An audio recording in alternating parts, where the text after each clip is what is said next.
Hi friends, finally ಇದು ಒಂದು good news ಅಂತಲೇ ಹೇಳಬಹುದು. KSRTCಯ ಒಂದು ಫೈನಲ್ ಲಿಸ್ಟ್ ಅಂತಿಮ ಆಯ್ಕೆ ಪಟ್ಟಿ ಹಾಕಿದ್ದಾರೆ. ತುಂಬ ಜನರು ನನಗೆ ಕಮೆಂಟ್ ಮಾಡಿ ಕೇಳುತ್ತಾ ಇದ್ದೀರಿ. ಯಾಕಂದರೆ ತುಂಬ ಜನರು ಆಕ್ಷೇಪಣೆ ಸಲ್ಲಿಸಿದ ಕಾರಣ ಏನಾದರೂ ಚೇಂಜಸ್ ಆಗಬಹುದು ಅಂತ ಕೂಡ ತುಂಬ ಜನರಿಗೆ ಒಂದು ಮನಸ್ಸಿನಲ್ಲಿ ಒಂದು ಭಯ ಕೂಡ ಇತ್ತು. ಬಟ್ ಈಗ ಯಾವುದೇ ರೀತಿಯಿಂದ ನೀವು ಭಯಪಡುವ ಅವಶ್ಯಕತೆ ಇಲ್ಲ. ಯಾಕಂದರೆ ನೋಡಿ, ನೀವು ಈಗ ಅಂತಿಮ ಆಯ್ಕೆ ಪಟ್ಟಿ ಕೂಡ ಹಾಕಿದ್ದಾರೆ. ನೀವು ನೋಡಿಕೊಳ್ಳಿ, ಏನಾದರೂ ಚೇಂಜಸ್ ಆಗಿದ್ದಾರೆ ನೋಡಿ. ಅವರು ಇಲ್ಲಿ ಪರ್ಸೆಂಟೇಜ್ ವೈಸ್ ಕೂಡ ಹಾಕಿದ್ದಾರೆ. ನೀವು ಇಲ್ಲಿ ಕಟ್ ಆಫ್ ಲಿಸ್ಟ್ ಕೂಡ ಹಾಕಿದ್ದಾರೆ ನೋಡಿ. ಮೇಲ್ಕಂಡ ಜಾಹೀರಾತನ್ವಯ ಚಾಲಕ ನಿರ್ವಾಹಕ ಹುದ್ದೆಗೆ ಉಲ್ಲೇಖ 01 ಪ್ರಕಟಿಸಲಾದ ಸಂಭವನೀಯ ಆಯ್ಕೆ ಪಟ್ಟಿ ಸ್ವೀಕರಿಸುತ್ತಿರುವ ಆಕ್ಷೇಪಣೆಯನ್ನು ಪರಿಶೀಲಿಸಿ ನೋಡಿ. ಅಂತಿಮ ಆಯ್ಕೆ ಪಟ್ಟಿಯನ್ನು ಸಿದ್ಧಪಡಿಸಿ ನಿಗಮದ ಕೇಂದ್ರ ಕಚೇರಿ ಶಾಂತಿನಗರ, ಬೆಂಗಳೂರು 27 ಸೂಚನಾ ಫಲಕದಲ್ಲಿ ಮತ್ತು ನಿಗಮದ ವೆಬ್ಸೈಟ್ ksrtcjobskarnataka.gov.in ನಲ್ಲಿ ಪ್ರಕಟಿಸಲಾಗಿದೆ. ಅಂತಿಮ ಆಯ್ಕೆ ಪಟ್ಟಿಯಲ್ಲಿ ಆಯಾ ಪ್ರವರ್ಗಗಳ ಸ್ಥಾನ ಪಡೆದ ಕೊನೆಯ ಅಭ್ಯರ್ಥಿ ಪಡೆದ ಅಂಕಗಳು ಹಾಗೂ ಹುಟ್ಟಿದ ದಿನಾಂಕದ ಈ ವಿವರ ಕೆಳಕಂಡಂತಿದೆ ಅಂತ ನೋಡಿ ಹಾಕಿದ್ದಾರೆ ಫ್ರೆಂಡ್ಸ್. ನಾನು ಸರಿಯಾಗಿ ನೋಡಿಲ್ಲ ಏನಾದರೂ ಚೇಂಜಸ್ ಆಗಿದೆ ಅಥವಾ ಇಲ್ಲ ಅಂತ. ನಾನು ಮೊದಲು ಈ ಗುಡ್ ನ್ಯೂಸನ್ನು ನಿಮಗೆ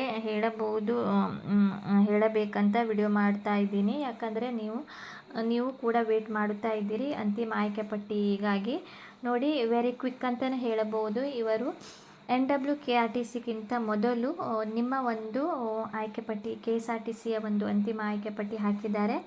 ಅಂತಿಮ ಆಯ್ಕೆ ಪಟ್ಟಿಯಲ್ಲಿನ ಸ್ಥಾನ ಪಡೆದ ಅಭ್ಯರ್ಥಿಗಳಿಗೆ ದಿನಾಂಕ ನೋಡಿ 16/6/2025 ರಿಂದ 19/6/2025 ನಿಗಮದ ಕೇಂದ್ರ ಕಚೇರಿ ಶಾಂತಿನಗರ, ಬೆಂಗಳೂರು 27ರಲ್ಲಿ ನಡೆಸುವ ಗಣಕೀಕೃತ ಕೌನ್ಸಿಲಿಂಗ್ ಮೂಲಕ ಅಭ್ಯರ್ಥಿಗಳಿಗೆ ಮೆರಿಟ್ ಜ್ಯೇಷ್ಠತೆ ಅನುಸಾರ ವಿಭಾಗ ಅಥವಾ ಘಟಕಗಳಿಗೆ ನೇರವಾಗಿ ನಿಯೋಜನೆ ಮಾಡಲಾಗುವುದು.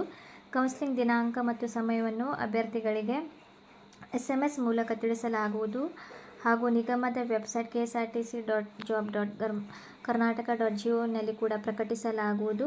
ನೇಮಕಾತಿ ಮತ್ತು ಘಟಕ ವಿಭಾಗಗಳಿಗೆ ನಿಯೋಜಿಸಲು ಸಂಪೂರ್ಣ ಪಾರದರ್ಶಕ ಮತ್ತು ಗಣಕೀಕೃತವಾಗಿರುವುದರಿಂದ ಅಭ್ಯರ್ಥಿಗಳು ಯಾವುದೇ ಆಮಿಷ ಅವ್ಯವಹಾರದಲ್ಲಿ ತೊಡಗಬಾರದೆಂದು ಸೂಚಿಸಲಾಗಿದೆ ನೋಡಿ ಫ್ರೆಂಡ್ಸ್. 16ನೇ ತಾರೀಕಿನಿಂದ 19ನೇ ತಾರೀಕಿಗೆ ಅವರು ಕೌನ್ಸಿಲಿಂಗ್ನ ಒಂದು ದಿನ ಕೂಡ ಆಲ್ರೆಡಿ ಫಿಕ್ಸ್ ಮಾಡಿದ್ದಾರೆ. ಕೇಂದ್ರ ಕಚೇರಿ ಬೆಂಗಳೂರು ಶಾಂತಿನಗರದಲ್ಲಿ ಇದು ನಡೆಸಲಾಗುವುದು.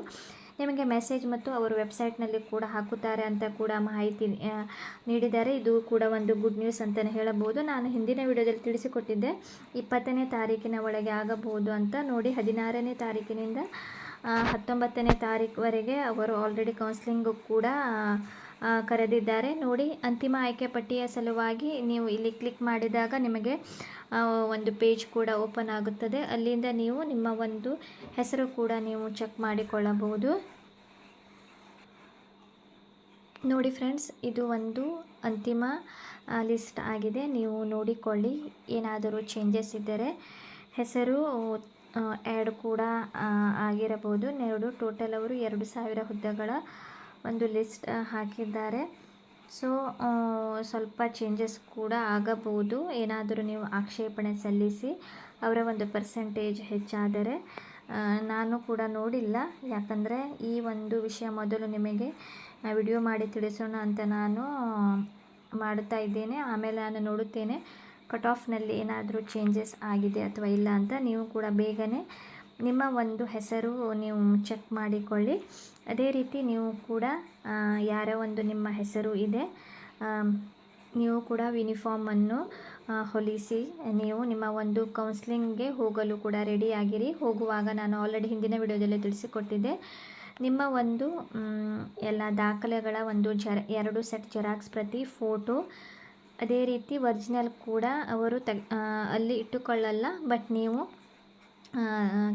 ತೆಗೆದುಕೊಂಡು ಹೋಗಿ. ಅದೇ ರೀತಿ ನೀವು ನಿಮ್ಮ ಒಂದು ಡಿವಿಷನ್ ಮತ್ತು ಡಿಪೋ ಕೂಡ ನೀವು ಇಲ್ಲಿಂದನೇ ಸೆಲೆಕ್ಟ್ ಮಾಡಿ ನಿಮ್ಮ ಒಂದು ಮೈಂಡಿನಲ್ಲಿ ನೀವು ಸೆಲೆಕ್ಟ್ ಮಾಡಿ ಇಟ್ಟಿಕೊಳ್ಳಿ. 2-3 ಆಪ್ಷನ್ ಕೂಡ ಇಟ್ಟಿಕೊಳ್ಳಿ. ಯಾಕಂದರೆ ನೀವು ನಿಮಗೆ ಬೇಕಾದ ಒಂದು ಡಿವಿಷನ್ ಬೇರೆಯವರು ನಿಮಗಿಂತ ಹೈ ಸ್ಕೋರ್ ಆದವರಿಗೆ ಮೊದಲು ಅವಕಾಶ ಇರುತ್ತದೆ. ಸೊ ಅವರು ಆಲ್ರೆಡಿ ಅದನ್ನು ಸೆಲೆಕ್ಟ್ ಮಾಡಿ ಅಲ್ಲಿ ವೇಕೆನ್ಸಿ ಖಾಲಿ ಇಲ್ಲದಿದ್ದರೆ ನಿಮಗೆ ಅಲ್ಲಿ ಅವಕಾಶ ಇರುವುದಿಲ್ಲ. ಸೊ ನೆಕ್ಸ್ಟ್ ನಿಮ್ಮ ಒಂದು ಹತ್ತಿರ ಡಿಸ್ಟಿಕ್ ಅಂದರೆ ಡಿವಿಷನ್ ನೀವು ಸೆಲೆಕ್ಟ್ ಮಾಡಿಕೊಳ್ಳಿ ಫ್ರೆಂಡ್ಸ್. ಏನಾದರೂ ಡೌಟ್ ಇದ್ದರೆ ನೀವು ಕಮೆಂಟ್ ಸೆಕ್ಷನಲ್ಲಿ ಕೇಳಬಹುದು.